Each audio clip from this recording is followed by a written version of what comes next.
안녕하세요. 법무법인청 곽준호 변호사입니다. 오늘은 공인중개사법 위반 사건에 대해서 말씀드리겠습니다.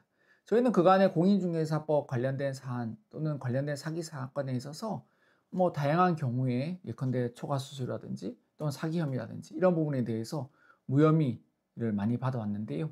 이 사안 자체는 이제 재판으로 넘어가서 저희가 무죄를 받은 사안입니다. 그리고 저희 의뢰인인 공인중개사로에서의 보조원 두 분이서 이제 저희를 의뢰한 사건이고요. 재판 자체는 총 5명이서 받았습니다. 정리를 다시 한번 하자면은 공인중개사분 1분, 나머지는 이제 그 중개보조원이었죠. 결과는 무죄를 받은 것입니다. 이제 공인중개사법에 보면은 중대한 부분에 대해서 이제 거짓말하면 안 된다 이런 내용이 있습니다. 이제 최근에 전세 사기에 대한 이제 관심도 높아지고 하여 많은 임차인 분들이 민법적으로 돈을 돌려받기보다는 바로 형사고소부터 하는 경향이 상당히 높아지고 있어서 이것으로 인해서 중개사분들이나 중개보조원분들이 많은 곤란을 겪고 있습니다. 이 문제는 또 벌금을 받게 되면 벌금이 어느 정도 높아지면 이게 또 자격증하고도 관련된 거잖아요. 그래서 벌금 내고 말지 이렇게 쉽게 생각할 문제도 아닌 것입니다. 여튼 저희는 이 사안에 맡아서 무죄라는 좋은 결과 받아냈는데요. 이 사안 자체는 이제 천안에서 있던 사건이고 선고는 25년 8월 달에 있었습니다. 얼마 전에 있었죠. 저희가 이제 이런 사안을 가장 먼저 이제 접했을 때 상담을 해보면은 중개사원이건 또는 중개보조원이건 관행이었다 이런 말들을 많이 하는데요.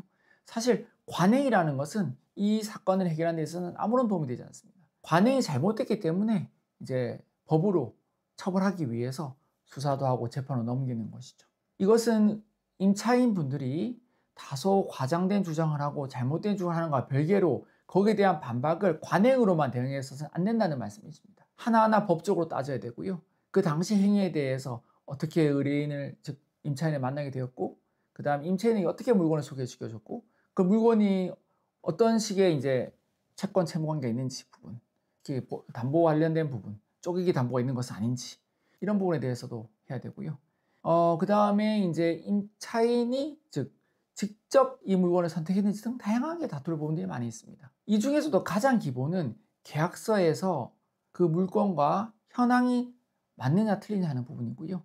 그리고 그 물건의 현황에 대해서 한치의 거짓도 없어야 되는 것입니다. 그리고 그 물건에 대해서 우리 말고도 다른 중개원들도 많이 이용을 했다, 중개를 해줬다 한다면은 거기에 대한 이제 위험성, 즉 사술의 가능성이 많이 낮아지는 것이죠.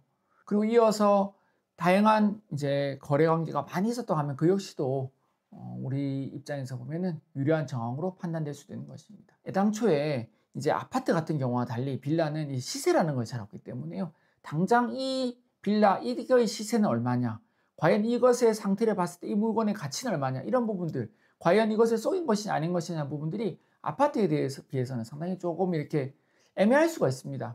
그렇기 때문에 그럴수록 오히려 더 정확하게 과학적으로 객관적으로 대응을 해야 되는 것인데요.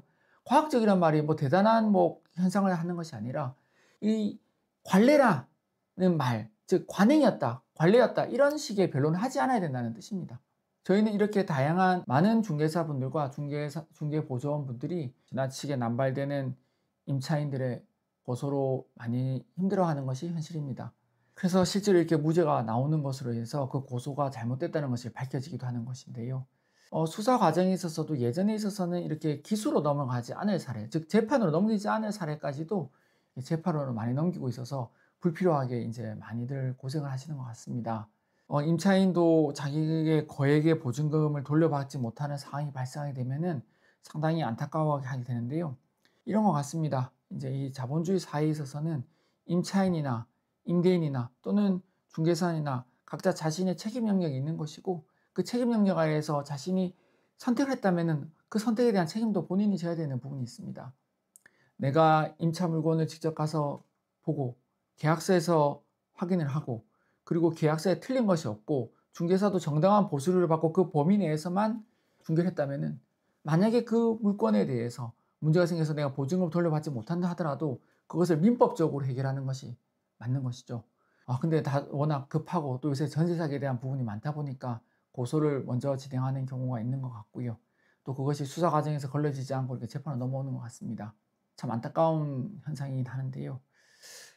그렇다고 하여 책임이 없는 부분에 대해서 책임을 질 수가 없으니까 저희가 이렇게 무죄라는 결과를 받아낼 수 있었던 것 같습니다. 근데 다만 바꿔 말하면은 중개 과정에 있어서 거짓이다거나 또는 지나치게 초과 수수료를 많이 받는다거나 이런 경우에 있어서는 그만큼 그 물건에 대해서 자신이 책임을 져야 될 가능성이 높아지는 것이죠. 가장 흔한 것이 업계약 아니겠습니까? 무피 업계약 같은 경우가 명확하게 그 증거가 나온다면은 그런 사안은 오히려 무죄를 받아내는 것이 어려워지는 것이 당연하죠. 이렇게 중개사분이든 중개보조원이든 공인중개사법 위반 또는 사기 등으로 인해서 수사나 또는 재판으로 곤란을 겪고 계신 분이 계시다면은 저에게 문의 주시기 바랍니다.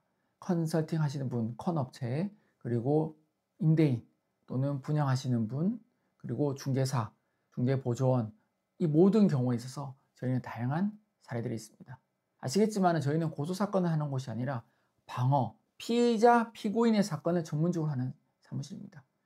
이 분야에 집중하는 만큼 이 분야에 대해서 더 열심히 일하고 있고요. 당연히 이 분야에 있어서 더 많은 노하우가 있는 것입니다. 감사합니다.